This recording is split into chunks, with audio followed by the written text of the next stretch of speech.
এ বাবা, এ কোন গ্রামে এসে পড়লাম রে? এই গ্রামে একটা বিড়ির দোকান নেই। সকাল থেকে পায়খানা পেয়েছে, বিড়ি বিড়ি করতেই পারছি না, গু শক্ত কাঠির মতন হয়ে গেছি। সালার মিঠুন, একটা সরি কাকু। মিঠুন, মিঠুন, কি করবো রে? গু তো বেরোচ্ছেই না, শক্ত কাঠির মতন হয়ে গেছে। একটা বিড়ি দেন আকাশের চেয়ে।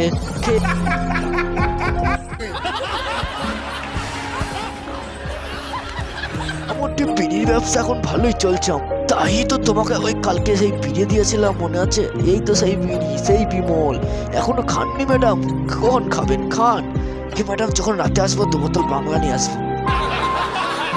দুজন মিলে বাংলা খেয়ে খাটের ওপরে তারপরে কি করবেন? মিলে একসাথে খেলা করবো আর তোমাকে মাঠটা খাবো।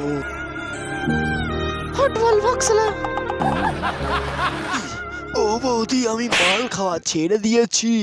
আমি আর মাল খাই না। দাদা, আমার মুখ চোখে দেখো, আমি আর মাল খাই না দাদা, আমি আর মাল খাই না। বৌদি, এবার আমার বিয়ে হবে তো? দাদা, এই লাঠিটা যে তুমি আমাকে আর গেলাবে না তো? না, তুই মার, তুই মার আমাকে, তুই মার। আমি আজ তোর হাতে মার খাবো। মার আমাকে, মার মার, মেরে পাছাগুলো লাল করে দে, মার মার। কি করছো তুমি? পাগল হয়ে গেছো নাকি? হ্যাঁ বউ, আমি পাগল হয়ে গেছি।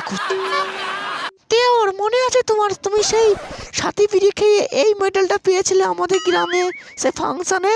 তাই তো বৌদি, আমি এখনো এই নেশাটা ছাড়তে পারিনি বৌদি, পারিনি আমি এই নেশাটা ছাড়তে।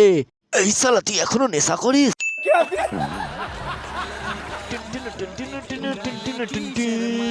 ও বাড়িতে গিয়ে আমি বলবো তোর মাকে, দিয়ে আমার দিয়ে দে খৈনির সাথে, খৈনির সাথে। আরে না রে শালা, না, বিয়ে কর আমাকে, খৈনিকে নয়। আমি তোকে কমলা লেবু খাওয়াবো প্রতি রাতে।